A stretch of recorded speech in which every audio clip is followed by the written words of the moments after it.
Don't be nervous. I am Don't nervous. be nervous. The most All right. awkward person on a camera. It's all good. So, today is the first episode of what I like to call the Socially Fit Podcast. I got my business partner, my homegirl, my friend, my family member, Jessie. And as you can see, she's a little tubby down there. And you know why? Because she's pregnant. So, first off, how old are you? I'm 27 years old. Mm-hmm. And how many weeks pregnant are you? I'm 37 weeks pregnant as of today. Okay. So this is your second child. Yes. So tell me, first of all, before we even get into working out and being pregnant, how was your first pregnancy?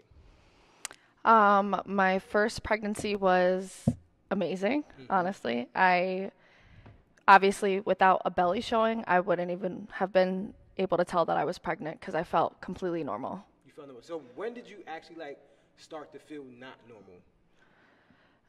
With my first pregnancy, or how I found out I was pregnant. Well, let's get into that. How did you find out that she was pregnant? If you want to get that information, I missed my period. That's like how most women do. So yeah, for the most part. Were you guys trying to? Yeah. I'm not gonna say we weren't actively forcefully trying, but obviously we weren't being. You was allowing him to shoot. Yeah. No problem. Whatever happens, we wanted to have kids, but we were just letting it happen. However it happened. Yeah. You roll the dice. If it happens, it happens. All right, cool. So, all right. So let's backtrack because we get a little too personal. She getting a little uncomfortable. This is a first time.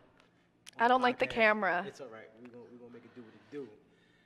So, as far as that, so take me through working out because obviously you've been active your whole life. You played college sports. You've been played basketball.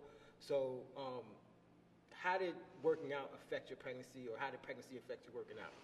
I'm not gonna say it didn't affect me working out. Obviously, I can't go as hard, but I still did as much as I can do because working out is a part of my life. So I didn't want to let being pregnant stop me from doing what I wanted to do. So I guess what I'm asking is, at what point did you have to make adjustments? I know in the beginning, when you're pregnant, you probably your doctor tells you you're pregnant, or you take the pregnancy test, right? And you kind of just continue doing what you're doing. You're working out hard. You're not really tailoring it back, especially if you're an athlete. I know a lot of female athletes that get pregnant, they still want to go hard as fuck. Right. So there are certain things that I can't do being pregnant, but it's not like I can't lift or anything. I can't do ab exercises, so that's being pregnant stopped me from doing that. But everything else I've been able to pretty much do, especially with my first pregnancy at least. I was running miles literally up until the day before I gave birth.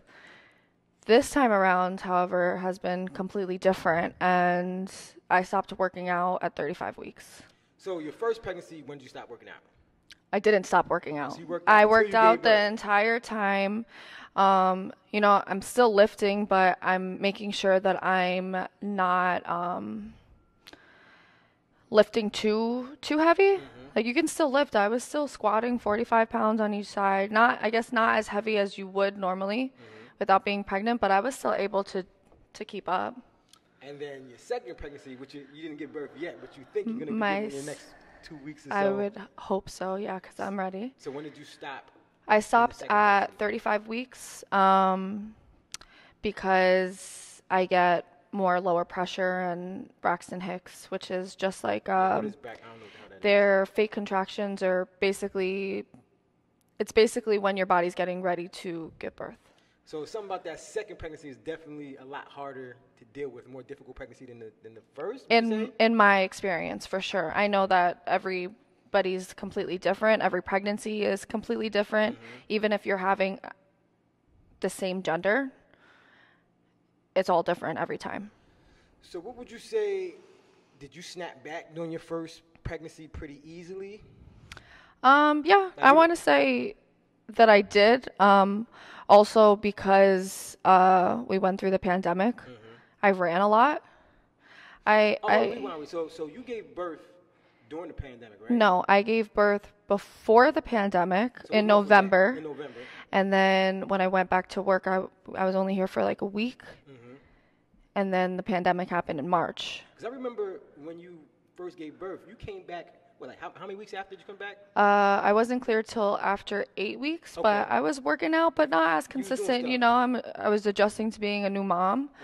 And then finally, when I was ready to come back, the pandemic happened. So I had to figure out a way to stay in shape, obviously, or get back in shape. So what was the hardest part about getting back in shape? If it was hard at all, maybe it wasn't. No, it definitely was a little difficult because you're adjusting to being a new mom. So,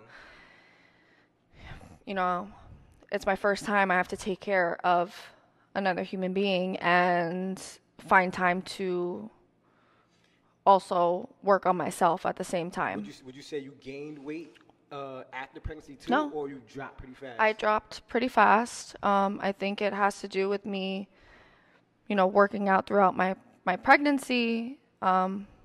But I want to say that I don't like the term snapback because your body is completely different after that. It ain't snapping back, huh? It's not snapping back, but it's a new body, and you can. We're going to get into that later. I'm going to ask you later on some fucked up things that happen to your body if you want to share that. You don't got to get too crazy. But before we rewind to that, they said something about, and correct me if I'm wrong, when you breastfeed, you burn up to like 500 calories a day breastfeeding. Is that true, or is that just myth? So again, everybody's experience is different. So for me, I felt as though that I lost weight. There are a bunch of mom groups that I follow on Facebook, or like I connect with a lot of moms who have completely different stories where they're doing kind of like the same thing that I am, but they've gained weight while breastfeeding. So there really is no, you're definitely, they've gained weight, but everybody's different. They eating like shit, or is it because they're not doing anything active? Like, take me through your regimen. When you started breastfeeding, started nursing, you were active. Were you eating like complete shit? No, I was eating. I was definitely conscious of what I was eating, especially because I wanted to make sure my milk production was good. So I was eating, they call it superfoods for breastfeeding. So I was making sure that I was eating what I was supposed to be eating so that I can have a good supply for my child. All right, so most of your food was like, did you have like a whole foods diet? Like, were you eating like what they used to call paleo? Or would you like just like eat clean, and then some days you had your pizza, your McDonald's, or whatever, maybe Spanish food or... So you know I'm a foodie. Yeah, she's a fat ass. And I don't like vegetables. I don't like vegetables either. But it's all about balance. So what would you say percentage-wise was actually healthy? Because I know you're probably more conscious because you want to make sure that your child is getting fed the proper nutrients it's supposed to. Some people, they just don't know, and they give birth and they still back to eating junk food the next day because they just don't know no better. Right. So you were very conscious. I was conscious of it. I want to say like maybe 70-30. I was eating what I needed to be eating, 70% and 30%. Yeah, I mean, embrace my new mom bod, so I'm going to eat what I want. So as far as that mom bod, like, so what are some of the things that you noticed changed after you gave birth? You get stretch marks, but I feel as though stretch marks aren't, they're not bad. You get stretchy skin though, as well. And was there any remedies, any cocoa butter, anything like, do you think lifting helped make the stretch marks go away? Is that a myth? Because, you know, a lot of people try to sell you on get rid of stretch marks. Right. Or should people just accept the fact that they have them and there's nothing they can do about it? Surgery? Like, what do you You should. I mean, I feel as though you carried a human being. So you should embrace your body and you should accept whatever it turns out to be afterwards. I put lotions, oils, everything. Cocoa butter. Yeah, everything I could do to... Do you think that helped though? I want to say yes, and working out definitely yes. Because I don't want to put my mom in here, but my mom, you know, she's smaller. She had 3 kids, so she didn't snap back as much as you want. And she also didn't work out. However, my grandma, for some reason... Snapback queen? That she has literally no stretch marks, nothing, no stretchy skin, literally nothing. So I've been told that it's genetics. But again, everybody's different. So, I know people who didn't even put oils or anything, and... So how bad did yours get? Mine wasn't that bad. Okay. This time around, though, we'll see what happens because So he's way bigger. He's so way bigger. You are way big. You say you're way bigger this time. Oh, yeah. But My you look belly. Like you're all, no, not you. But you look like you're all belly. Yeah. And like you're still maintaining your muscle mass. Your legs are still strong. Yeah. Because I saw you squatting a lot beforehand. But I could definitely notice the belly's bigger. So you think, you could give natural birth, right? Yes. How was it? Was your first one natural? My first one was natural. It's crazy, right? How was the push? Like that? You think working out helped you with the push? You know, for sure it did. I actually didn't want to take the epidural, so I waited until 14 hours in. But you did take it. I ended up taking it 14 hours in because I had a 24-hour labor birth. 24 hours? Is that 24 hours of pain? Or is that some of it's kind of like easy? No, if you think about it as when you're getting contractions, it's kind of like a bruise. So, you know, you can handle the bruise, right? Yeah. But now think about somebody pushing on your bruise. Now it's becoming more tender. And now somebody pushing on your bruise and holding it for a longer period of time. And it ends up hurting, right? So I truly believe that women can go through natural births without taking the epidural. However, it depends how long it takes them to dilate. So you would never do the thing where they sitting in the pool and they got the doula come through and honestly, it looks cool, but like it does look cool. I'm not gonna God forbid anything happen. I want to be right next to the hospital where they can take my child right there and make sure that everything's okay. You guys So do the doula and you do it in the pool. God bless you because you guys are strong. Yeah. Strong, women are strong either way, you know. But what I wanted to ask they're you, brave. So the stretch marks, they weren't that bad. The stretch marks weren't bad. I didn't get that much stretchy skin either. And over time, honestly, they fade. The stretch marks fades and your skin does get a little bit tighter. But yeah, it is what it is. So this is rewind though, but like, so what are some of the things that change with your body that you notice right away? It's like, oh, fuck this. I don't like this at all. And like, maybe they was embarrassing. Maybe it was like, is there certain things? Because I'm sure a lot of other women experience them too, and they don't want to talk about it, discuss it, because it's uncomfortable. But like, is there anything that you noticed? I can generalize because I have very high self-confidence. You can generalize, because it doesn't bother you to talk No, about honestly, I think that I've embraced my body way more after being a mom because I look at pictures of my body before, and I used to complain about everything, and honestly, I looked great. I looked great, and there was nothing to complain about. And now that I'm a mom, yeah, it is body dysmorphia, honestly.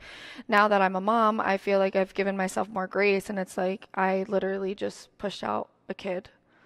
And I mean, nowadays you see everybody on social media, right? And their bodies are perfect, but that's not realistic. I want to say 99% of them have gotten their bodies done. Especially moms or just people in general. The influencers, moms. Well, a lot of people a lot of women get the tummy tucks after. Right. There's nothing wrong with that. Right. No, if that makes you happy, then that makes you happy. But at least be honest and say that's exactly what you did, because you have a lot of people who literally give birth and their bodies snap back, and the people who don't know, you know, people who aren't in the fitness, they're judging themselves because they think that they're supposed to look like this and they're doing everything that they can, but realistically, like, your body stretches out. That's a good point, because I feel like a lot of women, mothers that give birth, you know, they see their stretch marks, their body doesn't bounce back as much as they like to, and then on social media, they're comparing themselves to these other fitness people. Oh, look at me, I'm mommy fit, you know, no excuses for me, my stomach is flat, da-da-da-da. Meanwhile, this influencer was lying. She didn't do all them sit-ups. She didn't do all them planks. She didn't do all that running to get that stomach flat. She went to the doctor, got cut open, and got her stomach flat like that with a tummy tuck. And sometimes you can tell, but you can't always really tell when you're looking at social media, because, you know, everybody gives their best self. So I think that's good that you said that, because a lot of women need to understand, a lot of mothers need to understand that you should embrace your body, and what you see on social media ain't always true. And depression after pregnancy, from what I understand, is a really, really postpartum depression, thing. yeah. You know, some people have it just a little bit, some people have it a lot. Is that something that you dealt with, or something that was like you've thought about a lot, or even like more aware of beforehand, before you got pregnant? I personally didn't experience postpartum depression, but I can understand why mothers go through it, because having a child changes your life 100%. And as much as, you know, dads are just important, Yeah. but moms have a bigger role, at least for the first, I want to say for most of their lives, only because we worry about more things, Yeah, right? I But would say that. I want to say for the first 2 to 3 years of your child's life, the mom has more of a responsibility. Yeah. And I it's would a have to lot agree to with- take I in. would have to agree with that 100% because I didn't give birth. But I had my first daughter. And at first, I felt like I was doing 50-50 because I was up. We was alternating feeding. So she would do 3 hours, I would do 3 hours. So we would alternate the feedings with the bottle. But then wifey decided she wanted to just breastfeed. And I was like, dang, God. And at that point, because that shit was rough for me. I'm not going to lie. We was up all night, getting no sleep. I'm cranky. Baby's crying all the time. And the wifey said, you know what? I want to breastfeed all the time. And that honestly took a lot off of my plate because then all I had to worry about was making sure they fed, making sure I got the diapers on deck, making sure I'm keeping the house clean, and doing those kind of things. So I definitely have to say that the mother does a lot more. Not that the father doesn't do a lot, and fathers should do all they can outside of that. But yeah, much respect to that. But back to the workout stuff. So how many days were you working out before then? During the pregnancy, actually. With Riley or with my son? I'm going to say with the first pregnancy. My first pregnancy, I worked out 5 days a week, and I was eating pretty good. Okay. This time around, I literally only work out twice, maybe 3 times, up until 35 weeks, and I've been eating whatever I want. Yet somehow I'm leaner. I'm all belly. Obviously, my belly's bigger, but like I'm leaner. With Rye, I got a little swollen. So it's interesting because I feel as though I worked out way harder with her. I worked out throughout the whole pregnancy, and I ate good and still swelled up. This time around, I ate basically whatever I wanted and only worked out 2 to 3 times because I'm just tired. Also, dealing with the toddler is harder now, right? Oh, shit. Yeah, I can imagine. So, yeah, it's just interesting. So how long do you think before you're back working out after this pregnancy? I know the doctor's going to tell you, but... The doctors tell you after 6 weeks if you give natural birth. I think it's a little bit longer if you have to get a C-section. How long till you give up them cheeks again? That's what we really want to know. What's the on a natural birth? Anyways. You want to get into that? How long Can we not? Bust it wide open again. Oh my I know goodness. some time. It was like at least 8 weeks, right? What did the doctors recommend? It depends. I'm not going to ask you what you did. I want to ask right, you what the thank you. doctor told you. Usually 6 weeks, but it depends because if you get cut open, It has to heal up and everything like that. you get stitches, you have to heal up, and then it's just like, yeah, it depends how long it takes. So, again, it's a lot on a mother's body. Yeah. And do y'all feel like less confident with your significant other sometimes? I know that's an issue. I know some people like... Honestly, he saw everything. And it's So, cool. And it's so cool. I know every now, man's different, yeah. every woman's different. Everybody's different, you yeah. know. But like at this point, you've seen everything. You've literally seen me You push get- out you a get over it, baby. yeah. So It's a beautiful yeah, thing and a nasty thing at the same time. yeah. But it's You like know, it is what it is. You chose to be with that person. Yeah. So You're not now gonna I'm be intimate again, I'm so- 100% Maybe comfortable. not right away, but you're good. So, all right. So before we wrap it up, what are some things that you want to tell other women that are pregnant, about to get pregnant, or just gave birth about, just your journey with fitness and working out and that whole thing? Just any advice that you give them? I would say, 1, listen to your body when it comes to working out. Whatever you see on Instagram, if you've seen my videos on Instagram, don't compare yourself to anybody. Don't compare yourself to me because we're all at different levels. And embrace your body after pregnancy. And give yourself some grace. Again, it's a lot of adjustments. It's a lot of changes. Again, your body bouncing back I don't think that's the right term to use because after you give birth, your body's never the same as it was. Even not giving birth, right? Our bodies change every 7 years, right? So you're not bouncing back, but you can find a way to get back to a happy place. Don't expect to look like a 21-year-old again. Yeah, Just be you're real getting with older. yourself. Honestly, at the end of the day, yourself. we're all going to be wrinkly anyway, You're so gonna be fucked up in the future. When I'm 60, it is what it is. Yeah, it is. Good. Well, Jess, I appreciate you. God bless the new family. And if anything, you guys need, you know I'm there for you. And thank you for doing this interview with me. And we're going to wrap it up. First podcast in the books. You already know the vibes. Let's get it.